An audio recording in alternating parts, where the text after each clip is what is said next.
with almost 300 horsepower on Toyota's V6 8-speed automatic platform and 5,000 pounds of tow capacity thanks to that V6. You'll arrive in style with Toyota's standard heated and ventilated front seats on every Highlander Limited. And with the standard foot-activated liftgate, there's one less thing to worry about on every corner of this 3-row SUV. Stay tuned while we check it out. Hello again guys, Brian here, and in today's video we're going to be going over the Highlander Limited for the model year 2022. If you're new to the channel, welcome. Thank you so much for checking me out. And if you're one of my subscribers and daily viewers, thank you so much for your support. It's greatly appreciated. So we're lucky because today we're actually sitting in the Highlander Limited that has the upgradable 12.3-inch screen, which we will get into. So if you've seen my videos before, you know how we do it, but if you're new to the channel, we're going to start with the outside of the car. We'll talk about the engine and powertrain and fuel economy, what my perspective is on the vehicle, and then we'll work our way inside, talk about the space, and finish up with some buttons. So let's check it out. So, with 24 competitors in this market, you've narrowed it down and you're looking at the Highlander as a strong option for you and your family. And you know it has a little bit less room than some of the competition, but that's okay because you have kids and those are going to be the ones that come in the back. And you're kind of tossed up between what trim you're going to go with, so you wanted to see what the Highlander looks like. The wheels are really what shines on this car, but I want to start from the front. Coming from the previous generation, we have a much smoother design here, and without the whole front end of the vehicle being grille, you have a nice separation between the bottom and the front, both giving you airflow. As you get close, you can see it's a fully functioning grille for lots of airflow in the car. And the headlights on this Highlander are going to be all LED, so you're going to have very bright white lights shining through these two glass projectors, very stylish, and you actually have that chrome bezel on the outside of those projectors to give it style that matches right with those wheels. And down below we have a smaller size fog light compared to the older ones that operates even better. Fully LED, nice and low. This is a non-functioning vent over here, but the shape kind of goes with the design of the vehicle and gives it a nice spooky front end and that mean scowl that the Highlander's always been known for. On the hood, there's plenty of muscle like we're starting to see pop out in a lot of the Toyotas. This is going to speak to the V6 power and just that heritage of off-roading. Check out these chrome wheels. They are a little dusty, sorry about that guys. It's hard to keep the chrome clean. But yes, we're working with 20-inch wheels here. They play very nicely with the light, especially when they're polished, without overdosing on the chrome. Onto a side profile of the Highlander Limited. And we have these smooth lines, but they're not disappearing. They're strong, they have a lot of presence, and you know, it has strong legs as well as a strong front. You don't feel like in this design you're losing something somewhere. On some vehicles, you can have a very strong presence on one part of the car and it kind of just lacks in another part, but we see a uniform look here. And speaking of uniform, another thing I personally appreciate is that on your fender liners, you have a non-painted black here, which is going to really take the beating when you're taking this thing outdoors, and it speaks to that heritage through Toyota. They did keep it painted over here, which is fine. That adds to the class. But where it counts is where they give it to you.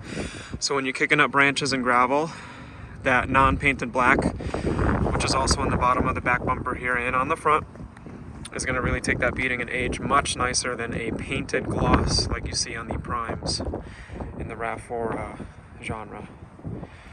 Onto the rear reflectors were incorporated very nicely, which have a very similar shape to those front fog lights. So we see that continuity in the design. And what's really cool about the Highlander is once we get to the back here, you have a very spooky presence. You know, it was kind of mean in the front, but now we're getting kind of spooky. We start to see things flaring out. You know, it wasn't that straight and then down design. It wasn't that trucky, robotic look that you had on the last generation. Things are a lot more sleek. You know, you have these devil horns on the sides with this fin. A lot of people comment about the wiper, you know, needing to be up in the fin. To me, it personally doesn't matter, but it'd have a cleaner look without that there probably. I can agree with that. And back to those headlights. Check out how bright those are. You have a beautiful cutoff so that you're not blinding other drivers, and the camera doesn't do it justice during the day, but you have a nice swish of LED light, which is going to act as your running light, and then a separate projector for that high beam, which is going to really help you see the deer, animals, objects, people in the road. And a very nice bright modern fog light here on the front, and that ultra modern bright white light plays very nicely with the silver paint. So now that we spoke about the exterior of this great car, let's pop the hood, talk about the engine and powertrain and how it drives. Under the engine bay here we have the 2GR FKS 6-cylinder. It's a 3.5. Same engine as the Tacoma, just tuned a little bit differently and made it to an 8-speed automatic transmission, not a 10-speed, an 8-speed. Your gas mileage is going to be a blend of about 24 on the highway. Some people have reported in the high 20s. In the city, you're going to get downwards of 20. I give it a B, maybe a C plus on efficiency, but it's that V6 power that you get when you go with the V6 naturally aspirated. They don't offer the V6 in hybrid like they used to. The hybrids are now 4-cylinder, and you can get the Highlander in front-wheel drive, all-wheel drive, and both variants on the V6 gas or the 2.5-liter 4-cylinder hybrid system. So there's a lot of variation in your drivetrain. It's easy to get to the airbox. It's very easy to change your battery from home. You know, you can check your fluids very easily. Everything is easy to get to, and you can see it. You take off these plastic clips, you can take that out and service the cooling system very easily. And Toyota speaks to the people that want to take this for the long haul. And let me tell you, in such a simple form in engineering, they do go the long haul. And don't be worried about the hybrids, because the proof is in the pudding. You know, if the hybrids were not reliable, would every major city in the US be mainly powered by hybrid Toyotas? Ask yourself that if you're shopping the hybrid. But we're looking at the V6. So how does it drive? I don't have the equipment right now and the means to take it down the road, but I will say, and I have driven the other one, it's got that linear power. It's not super shifty. You know, there are a couple times where it gets a little shifty, but it's nothing like my Tacoma. The Tacoma V6, which is the same engine as this, is just made it to a different transmission, is very shifty, but this is smooth, and you push on that pedal and you just get instant power. And don't forget, you can tow 5,000 pounds with this SUV. That's almost as much as the Tacoma V6, which is 6,400 pounds, with all the luxury built in. So it's good stuff, and it's the tried and true. So let me know what you think of that down below. Next, we're gonna get back in the hatchback, talk about cargo space. I'm gonna jump in all 3 rows, and then we're gonna go over the buttons. Hands-free foot-activated liftgate. Gives me a warning beep, and it comes right up. The new hatchback from this generation opens up 1 second faster than the previous. And you might think to yourself, well, that's not really a whole lot of time, but when you open and close this a million times, that 1 second is nice. So here's what we look like with that 3rd row up. And the 3rd row is not electronic. Some people like electronic, but the benefit is it's one less thing to break. And by pulling up this lever, look how easy that is to put down. And that was just a little bit of ice. And the seat belts will clip very nicely into here. You put the metal part right down there, and that way they're not making noise and clicking and clacking against the plastic. It's a 60-40 split, so in this variant here with the captain's chairs, as we call them, in the middle, you have a 7-seater because this is expected to hold 3 small people.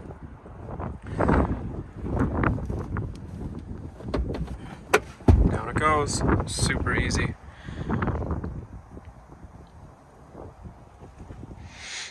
On the side here we have the JBL subwoofer, which is standard in your Limited. That's going to give you that bump that you need with the music and that warm bass. It's very nice. And this one actually comes with a driver portfolio, which is pretty cool. That belongs in the glove box. So the shelf, I'm just under 6 feet. The shelf height here is about mid-leg.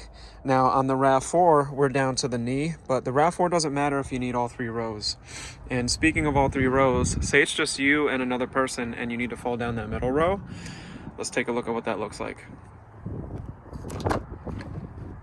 Very easy to do. They even give me little numbers here. So I have a number 1 and a number 2, which will get me to this position. So I just pull this up. I can probably do it one-handed. Down it goes. And check out the entryway for all of that space. Let's do the other one real quick so you can see.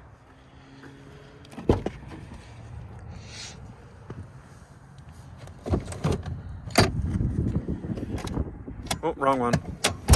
Down it goes. And now we've unlocked all the space that we need to load this workhorse up. Say it's just you and your partner, you and a friend, you and your dog. You're going on an adventure and you need to load up your life.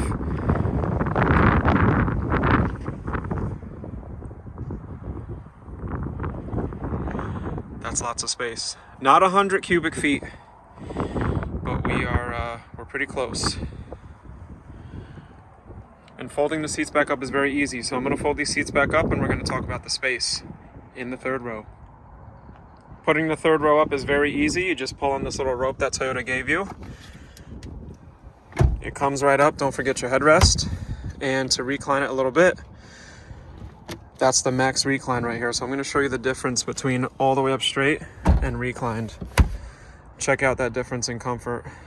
Now, you gotta account for the difference in space too. If they're more upright, you'll have more cargo space. But yeah, I do get a little claustrophobic in the back of this third row, but what's nice is I have my ventilation on my face. I am gonna get in the third row in just a moment. Let me recline this just a little bit. And to jump in, all I have to do is either grab this lever here, which is accessible from the back, or just pull this one up. Whatever works for you. And this slides. Down below I have a lot of hard plastic, not carpet, so that's gonna really take the beating, because once you get carpet really wet and dirty, it can really cause a lot of long-term damage. So I have to duck down to get in.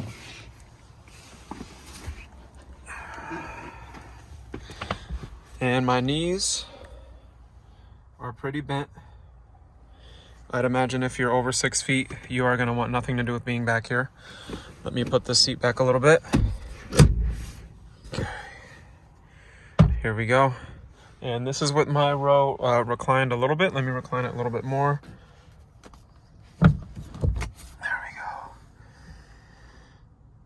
Here's my submarine window that I can look out of. I gotta lean in to look around. Could be a little bit bigger. It's a little smaller than the last generation. Like I said, some people don't really care. They don't get claustrophobic, and kids a lot of times, they like being scrunched in and tucked away in their little nest. But my hat is basically touching, the ball on my winter hat is touching the top up here.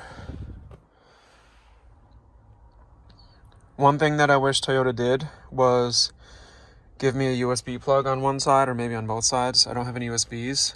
The good thing though is I have cup holders on all 3 rows, reading lights on all 3 rows, and ventilation in all 3 rows. So that AC on my face is gonna help me with the claustrophobia.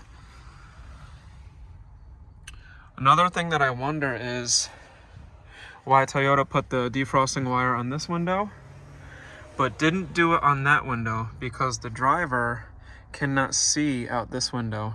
But when they look over their shoulder, they would be able to see out of this window. So this window would actually need more defrosting wires.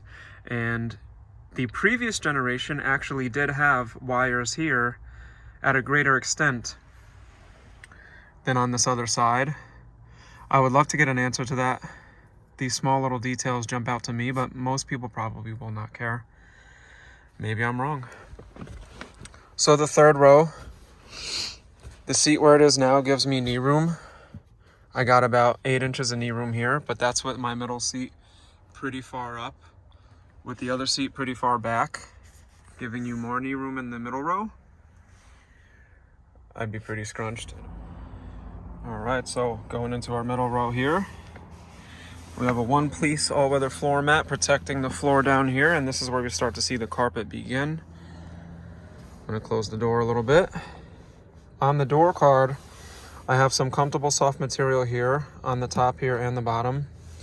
That beautiful, like, steelish wood grain finish is in the back as well, which is nice.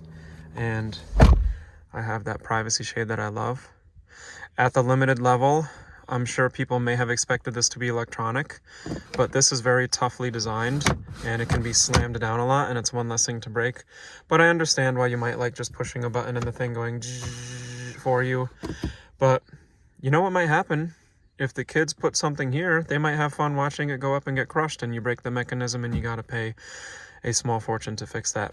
Not with this design. So, 2 ways to see it. Let's get a little more light in here. Now this is with my seat pretty far back. A little kid would be fine back here, but now I'm starting to see a lot more space, and the plushness to the seat increases as well, which is expected because in your middle row you're going to be putting bigger people that need more comfort. And they changed on the new generation to the cup holders on the floor. Very tough and rugged, and like I said in my previous Highlander video, your dog could literally chew on this and it's not going to go anywhere. If somebody steps on it, nothing's going to happen to this. It's indestructible. The armrests are nice. They don't stop at a certain level. They just go all the way down to here. It is going to be like a soft microfiber on the inside, and it's going to be leather on the outside. They could be a little bit bigger, but they're doable. I'm sure Toyota had their reasoning for doing this as far as, you know, space and getting through here, stuff like that. Perforated seats that match the design in the front, which is going to prevent your skin from sticking, so that's really nice. But at that limited level, I wonder, you know, do I have heated seats, which I would look to here.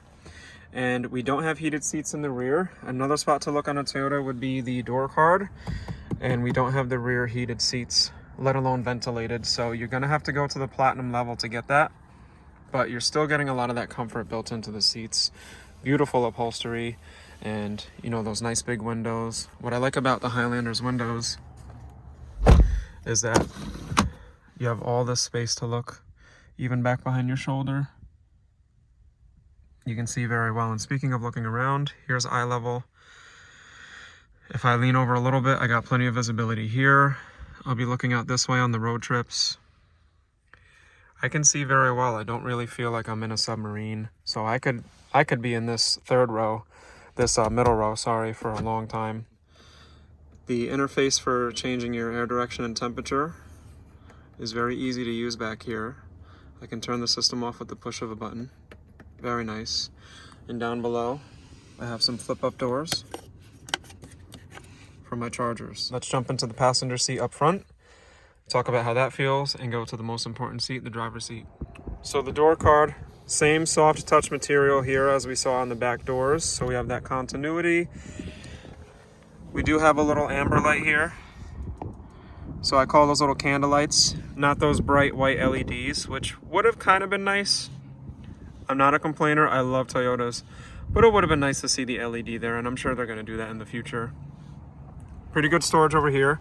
You can fit one bottle and put like a clutch or something over there. And let me get in real quick. What's also nice that I particularly like about the TNGA Highlander is the ergonomics. So much better armrest here. And on my left arm, this is not super soft, but it's fine. But the placement of things and the shape, everything comes very natural. I could do all of this with my eyes closed on the first time I've ever seen this car, and that's something I really like about them. And I also like that they did a brushed chrome instead of the shiny chrome, the polished, so it doesn't shoot sunlight into my face. But on the design, we have that metallic wood grain here. Let me get close and go slow so you can see it. The lighting is just perfect today. Beautiful finish. Has a very classy touch with some brushed chrome that just shows you where those lines are, and it really plays with your eyes. Simple, solid Toyota buttons on the door, and a bypass system for the lock. The shelving system has been upgraded, so the borders on the shelf are a little taller now, so when you're hitting the turns, your stuff's less likely to slide out. You did lose that space here in between, but you know, I will say, some of the people with the previous gen, they said they would have liked a little bit bigger borders, and Toyota listened. Let me back it up a little bit. Really nice bezel that's kind of coming out over here and spreading on over by the screen. This is our 12.3 inch screen, which is an upgrade. It would be the 8-inch screen if you didn't get the upgrade. That's the only upgradable package on the Limited, which is going to get you the 12.3 and the bird's eye view camera for your rear view camera. But let me show you this bezel here, the painted surface, how nice that is.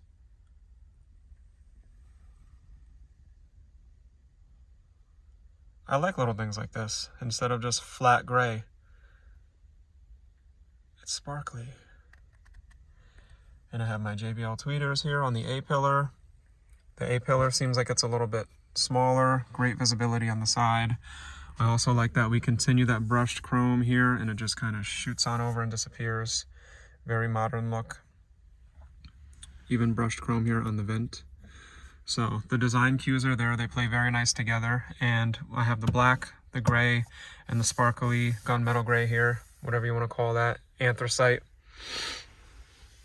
With that same kind of carouseling look, it just goes up and everything brings your eyes to the infotainment center and brings your eyes up and just carries you, it carries your vision up.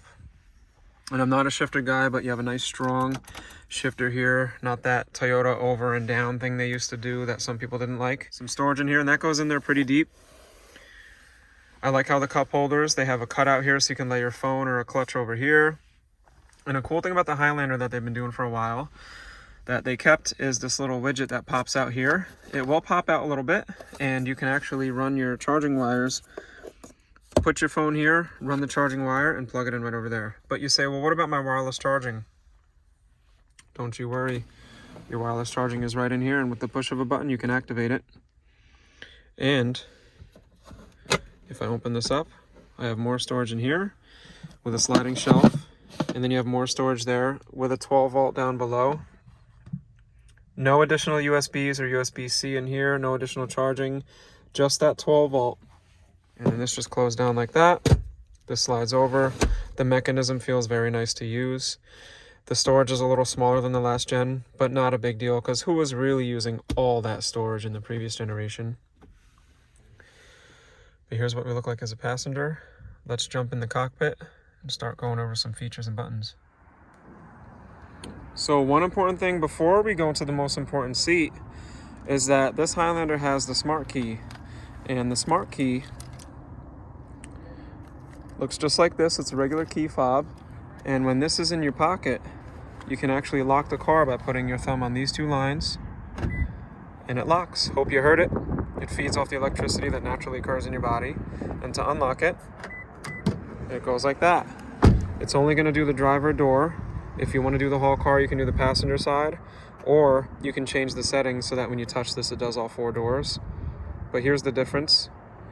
This is more of a security thing. When you grab your door, nobody can kind of sneak in around you. So just keep that in mind, guys. Now, what's even better is if the battery dies on this, there's a little lever where you can pull the slide out key and that'll slide right out and it goes in here and you turn it and you can get inside. Then you just push this against the engine start button and it starts right up. And lastly, with the smart key, you'll never be stranded because if the key falls out of your pocket and it's lost in there and you try to lock it, you hear that? It lets you know. And on the MID screen in there, it's going to tell you there's a key inside. And people say, well, what if I lock it by the door? That's going to bypass the whole system, right? Well, check this out. Still refuses to lock me out. So even with a dead battery in the key fob completely, or I lock the door, I'm never stranded with the smart key system. But here's what it looks like getting into our 2022 Toyota Highlander Limited V6 gas.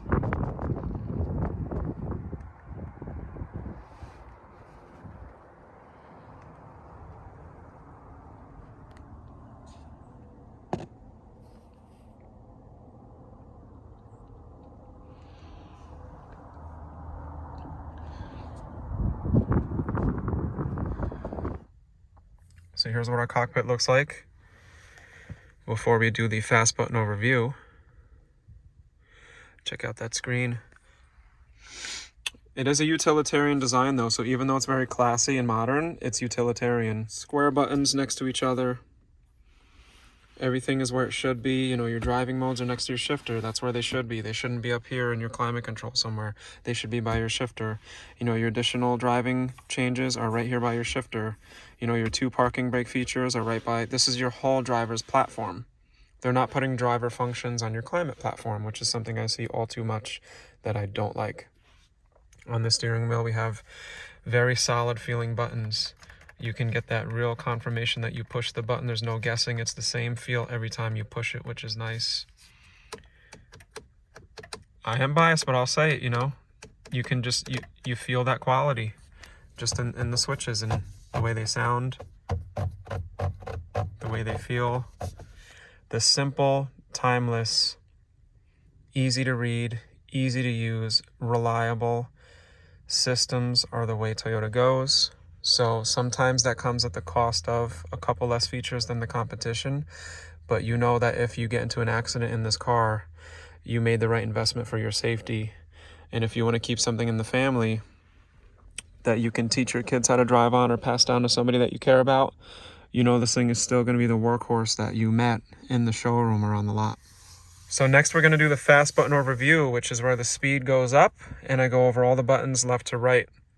So brace yourselves, find the pause button, find the little gear symbol up here, down here, where you can change the speed if you want, but I'm going to try to get over and do a broad view of how these controls work so that if you have just purchased this vehicle, you will be very well versed in how it works. All right, so welcome to the fast button overview. To start this vehicle, you have to push the brake and the push start button. You don't have to hold it, you just push it once. Beautiful introduction with a spinning Highlander. Lucky that it's silver and a shiny little chrome thing, the Toyota badge there. To turn it off though, you don't have to push the brake. If you want to use just the radio, you push it once with no brake and it'll sense that you have the key on you and your screen will operate for you right there. Now say you want your climate control and your MID to work, you have to push it a secondary time. Now you'll see your Christmas tree light up to show you all the systems have been tested and they're working, and your warning lights are working, and climate control is on. You will get a warning symbol here in orange to remind you that your battery is being used right now and your seatbelts are not on. So it's always going to remind you that the ignition is on and it's running off a battery so that you don't accidentally discharge the battery. So I'm going to go ahead and turn this off with the third push, and now we're good to go home. But let's start it up. So on all TNGA Highlanders, you have auto down windows all around and auto up windows all around. So you just give them a hard push or a hard pull, and you can have them just do their thing on their own. So just like that. Just like that, simple hands-free, which is great. I have my door locks over here. Remember, the lock button has a little nubby, which is the same as your key fob. And to lock the windows, actually I have an LED button here, a little LED light that's going to remind me that the windows are locked so the kids don't act up and start opening the windows when they shouldn't. To adjust the mirrors, I turn this to the left, I can toggle it, go to the right, toggle the right mirror, and put it in the center for neutral so I don't accidentally move the mirrors here. For seat memory, once I find that perfect seat setting, which by the way, I can go forward, back, recline, and do lumbar support. Once I find that perfect spot, I can staggeredly hold set and then push the seat. And now it's set. And then once I push that, if I changed it, it's going to go right to that setting. Down below, I have the button for my locking gas cap, which is on the left side, and the lever for the hood latch. Some storage over here to put my knickknacks in. When I come up over here, like I mentioned, I have some stuff as far as safety and comfort mixed. So I have the automatic high beams, which will activate them only if I have the lights in auto here. Now we used to have to push this forward to get them, but now we leave it here and this actually bypasses that whole auto system and puts them on. The bird's eye view camera is right here. So let me close the door and push this, and on the screen,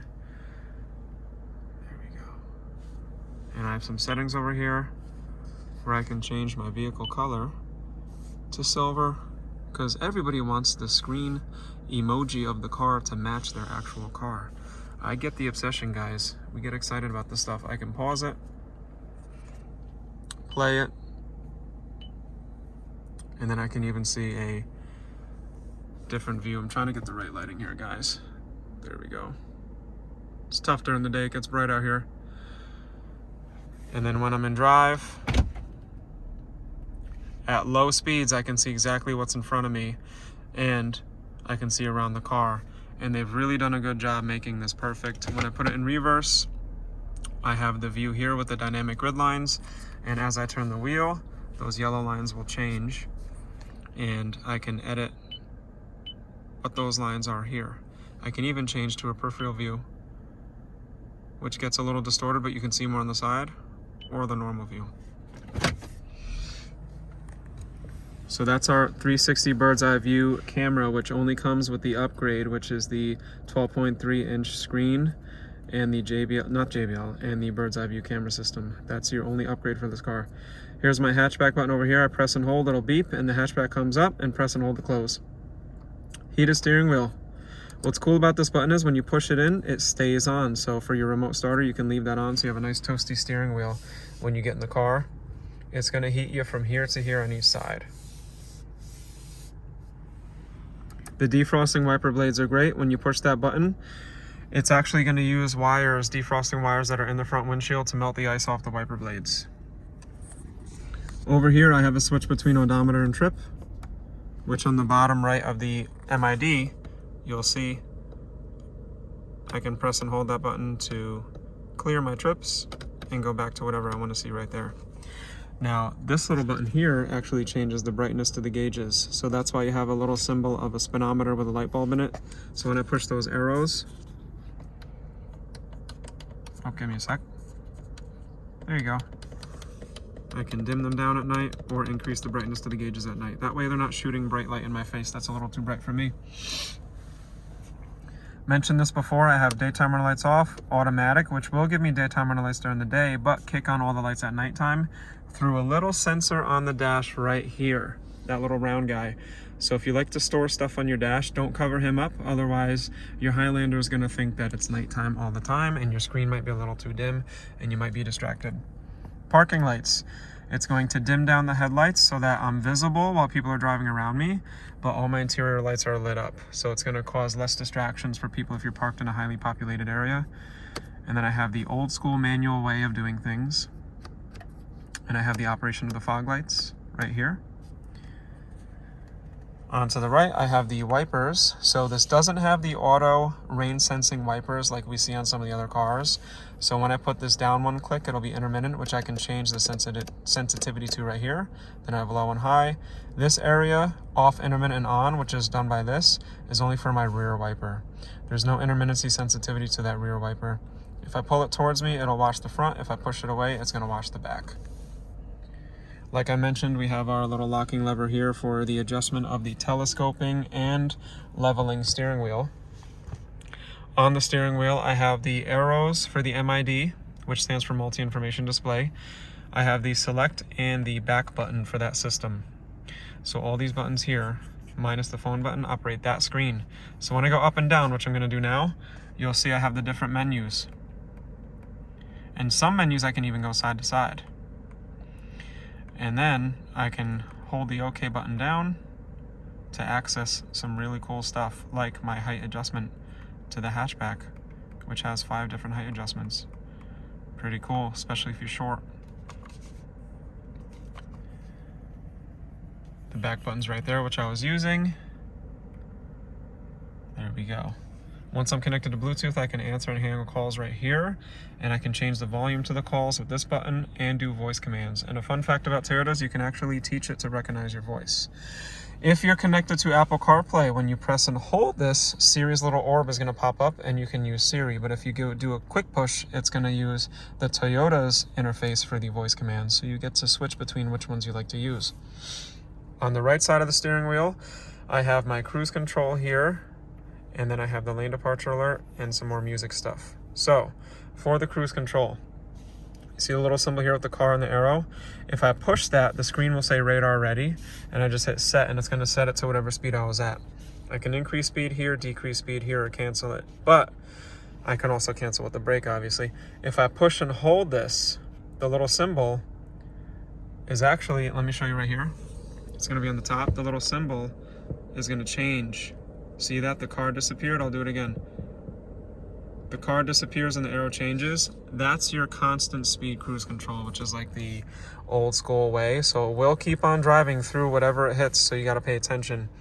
So, but if you use the radar cruise control, which is this symbol, your Highlander can actually sense cars in front of it and slow down and match their speed, and you can change the following distance sensitivity with this button here. There's 3 different levels of sensitivity on that button. The lane departure alert will beep and steer you back in your lane, but say you didn't want it to beep, or say you didn't want it to steer, I can just go to my settings, which is the little gear symbol menu here on the side. Hope you can see that.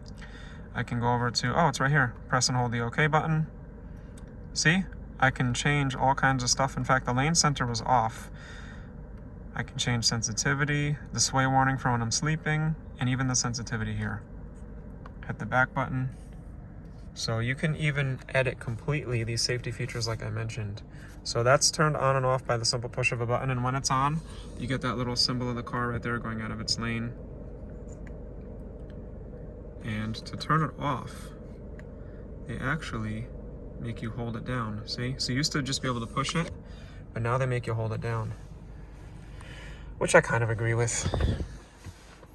To go through my tracks, I can go back and forth here, and the mode button will go through AM, FM, Bluetooth, Sirius radio, etc. But it's a secret mute/pause button. If I press and hold this, it'll mute/pause the music. Above this piano black design here, I have the airbag, which is the whole entire thing here. So when I push that, I will have the horn on there as well. That's what I meant to say was horn, but the airbag is right in here. Moving over here, I have the push button start for the engine, like I mentioned. And down by the shifter, I have some drive buttons. So drive modes. When I'm in drive, I can change the different modes while moving between mud and sand, rock and dirt, or back to normal. I can even go to sport, back to normal, or go down to eco. When I go through these different modes, they're going to change on the screen. So let me show you real quick. So sport mode, the bottom of the screen lights up red and it says sport in green on the top there. Down to normal mode, it's just kind of like a white light on the bottom, and eco is going to be blue, and then it's going to say eco mode in green on the top there. The sport mode is going to be a lot more peppy. It's going to rev out a little bit more, especially on the hybrids. Normal is going to be a blend between the two. Eco is going to be a more depowered, reserved, more of a relaxed drive, and it's gonna be calm, and it's gonna squeeze out a few more miles per gallon. Onto this knob. When I turn it to the left, it'll do mud and sand, which is actually going to turn off the traction control and pre-collision system, as you can see here. So there's nothing wrong with the car. Do be advised, as a entry-level off-roading guy, sanding is one of the most squirrely things you can do. You want to read and learn about tire pressure, okay? So before you take this on the beach, learn about tire pressure. Please do yourself the service to learn about how important tire pressure and tire type are in the sand. When I turn that knob to the right, rock and dirt, now I got my pre-collision and skid back on. This is going to enhance the way the all-wheel drive system handles the gravel trails with some rocks on them. It's going to put more power to the back. And fun fact, you can get up to 50% of the power to the back wheels anyway with that mechanical connection that we have, which is nice. Push this back down to delete those off-roading modes. The parking brake is automatically applying, so when I put it into drive, it releases. And you can hear it and feel it. You hear like a zzz, and you feel a little bit of pressure relief. But when I put it back in park, in 2 seconds, that comes back on, and sometimes I can feel a little pressure reapply. So you don't have to worry about doing this. This is just here so when the technicians need to disengage it, they can. But when I push this button, which I have to be buckled up for, once I push this, I'm going to get the hold word in green with the little symbol here. And when I put the car into drive, you'll get the gold one. The gold one means I can be in drive, and I can take my foot, ready, because I'm facing a wall, I can take my foot off of the brake, and it holds me right where I am. So that's awesome if I'm at the drive-thru. Now say I give it a tiny bit of gas, right? The gold disappears, I go forward a little bit, and when I come to a stop, the gold pops back up. Then I can take my foot off the brake. Really nice for the city driving, really nice for the drive-thru. To turn it off, I simply just push the button again. Oh, gotta be in park, see? It reminds me. And it's off. That's the spooky part. You can forget very easily that you're still in drive.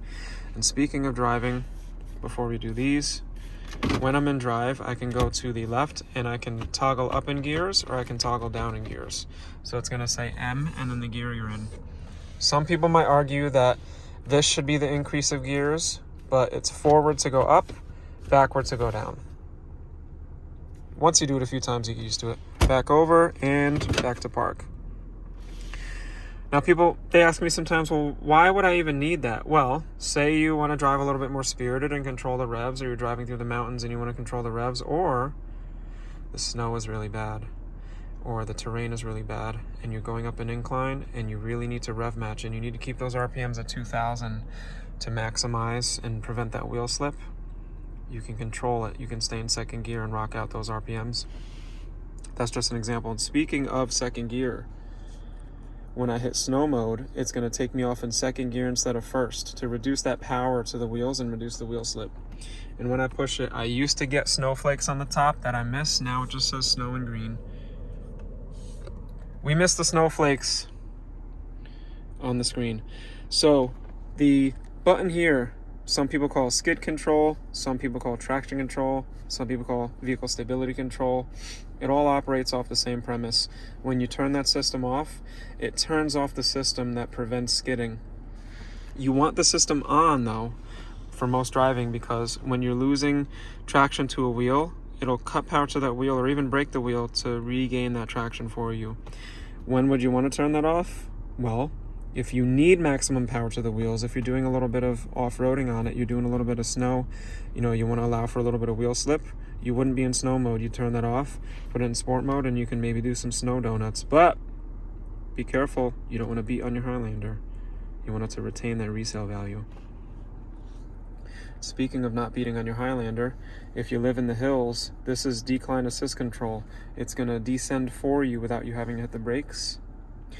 But say you don't need to worry about that. What you're really concerned about is the engine that goes off at the red lights, and you don't like that feature, you can turn it off right here. When you push that button, you get the little orange symbol right here to remind you that the engine will stay on at the red lights, which I'm one of those people that doesn't like the engine going off at the red lights. We went over the charging over here. We went over the buttons by the shifter. We went over the shifting. We did the storage. We did all the buttons on the steering wheel. Now we need to go over the MID and actually what the menus mean. So I have the leaf menu on the top, navigation menu, music menu, vehicle information here, settings, warnings, and back to leaf, or eco menu, whatever you want to call it. See these three little dots here? That means I have the option of going left to right as well. So there's a couple pages in each menu. So I can see some gas mileage information, my digital speed. I can see my distance to empty range, which gives me my digital speed on the top right as well, which is really cool. Back down, this is my driving support. So I have my compass over here, what my safety sense and lane departure are sensing, and yet again, digital speed on the top right. So people love their digital speed, which is awesome. This will show me what song an artist is playing. This menu has a couple different pages. I can see my individual tire pressure. I can see how much power each wheel is getting. And I can see which safety systems are actually on and functioning at that time. The pre-collision system on the top right, just to remind you, that's the one that senses people in cars and will stop if you don't brake in time. The blind spot monitor, those are the little orange lights on the mirrors if somebody's in your blind spot. If you signal to go in that lane, they will strobe at you. The P with the wavelength is your parking assist. I call it parking sonar. The parking sonar is going to beep and beep faster as you get closer to things when you're parking. That's going to be in the front and rear. And RCTA is your rear cross traffic alert. It's going to beep and strobe both of those blind spot monitor orange lights in the mirror to remind you when it senses movement while you're backing up. So to sense people or cars driving by. Settings. This one gets a little more involved. So we did this one. You can change the sensitivity and whatnot to the lane departure alert. I can change all kinds of stuff on my pre-collision. I can change and edit settings to my radar cruise control. I can turn on and off my blind spot or change some settings, my parking sonar. And if I go over my rear cross traffic alert and some other things here as well, like my roadside assist and my parking assist here. Now here, if I hold the OK button, is where I can change, remember? PBD is going to be my opening adjustment, my volume when I open the hatchback, the kick sensor, and some more system settings. It gets really involved. And down is a simple one. The little warning symbol there, the little triangle with the exclamation point. That will stay lit orange if it needs service, if it needs air pressure, if it needs anything, if it senses anything to remind you to check your back seats for children and dogs. Sad that people have to be reminded, but it does remind you, and that will stay lit up orange there. So for the climate control, I have my heated and ventilated seats right next to each other here. What's nice is you have a different color for the LEDs, and there's 3 different levels. I also have that on the passenger side as well.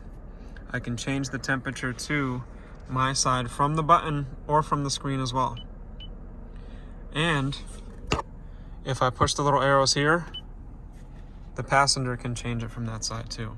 And the hazards are very easy to get to and see. It doesn't flash at nighttime. Some people think that's quirky, but it would have been nice to see a flash over here so I can know that they're on, but there they are. We have the auto dimming rear view mirror, which is almost like a rimless. Does it count as a rimless? Maybe. And I have a garage link for 3 different garages. They call that home link. And the little green button here just means that that auto dimming feature is on now. And I have the sunglass case nice and big, much bigger than the RAV4 for my pilot's goggles. And I can put them lenses in to just grab them by the handle. Toyota calls this a conversation mirror. I call it the school bus mirror. And I have controls of my lights and individually here. Safety Connect, complimentary for the first year, unlimited miles. It saves lives, guys. Register on the app. It's free. It takes 5 minutes. Just do it. I'll talk to you about it in the comments. I've mentioned it so many times. I had a customer upside down in a Highlander. This system saved her life. And then a manual sunshade, not the panoramic, but I have an up and down feature right here on that sunroof, and I have the open and close feature. And fun fact about Toyota moonroofs, let's get a little vitamin D. Once it's open, if you hold this down, it opens just a little bit more to maximize your vitamin D absorption. Now to the sunshades over here.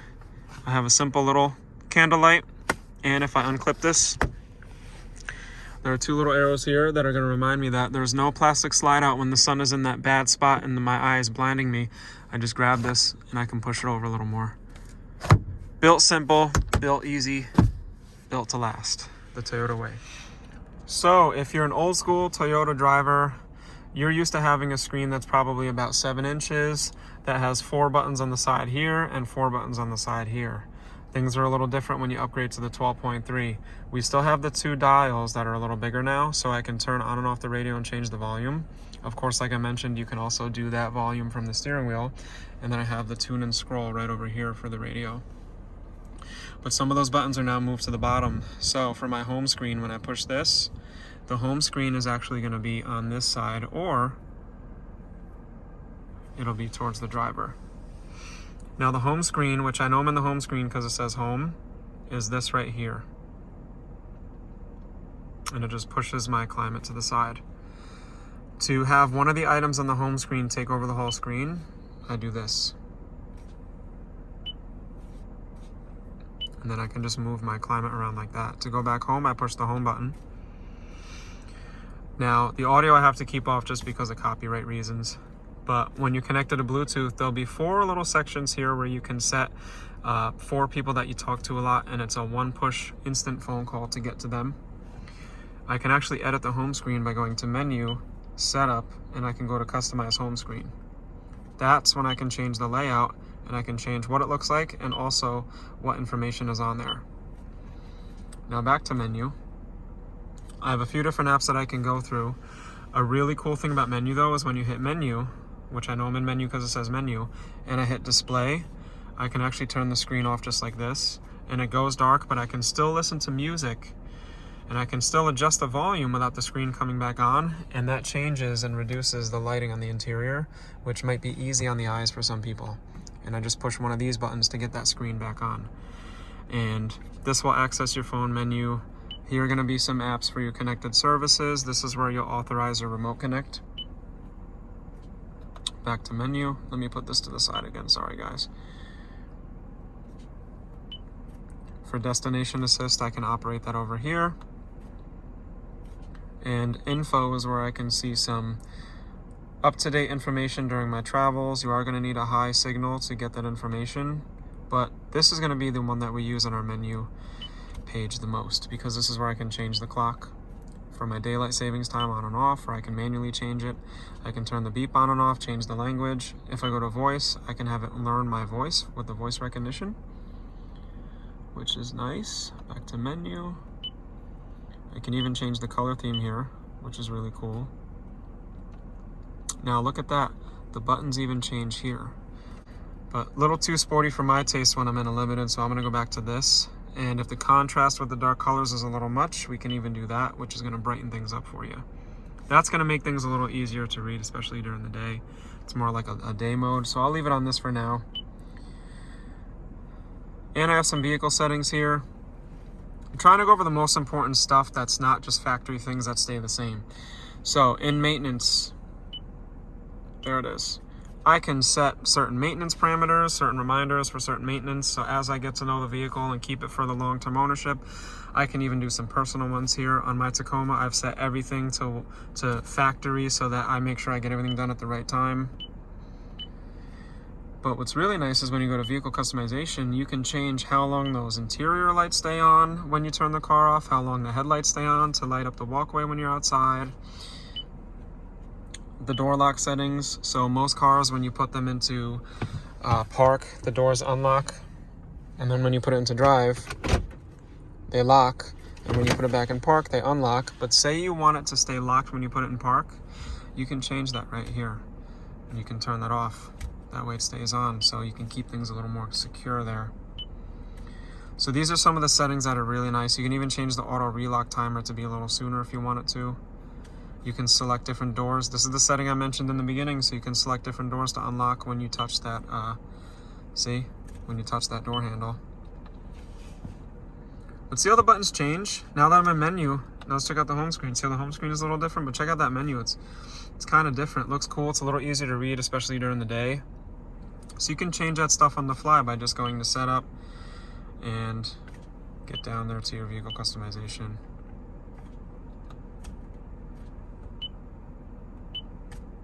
Like a cinch. Onto audio, like I mentioned, I can't play music and show you how great the JBL sound system is. If you're a true audiophile, you may think JBL is in the middle, but for most people, JBL is awesome. And what's nice is when you are listening to music, you can hit sound, which will be right here, and you can change the equalizer. And there it is. There's the technology in the Highlander. So that was both the screens, all the buttons on the inside. We have finished the fast button overview. Let's finish up with some concluding thoughts. So thanks again for watching, guys. I hope the video was very helpful. If you're in the market, I know there's a lot of competition, so just do your research. Toyota has a lot to offer you, and keep in mind, if reliability and safety are really what you're looking for, Toyota is the way. If you have anything that I didn't go over that you wanted me to go over, let me know down below, and I'll see you guys in the next video. Thanks again. Peace.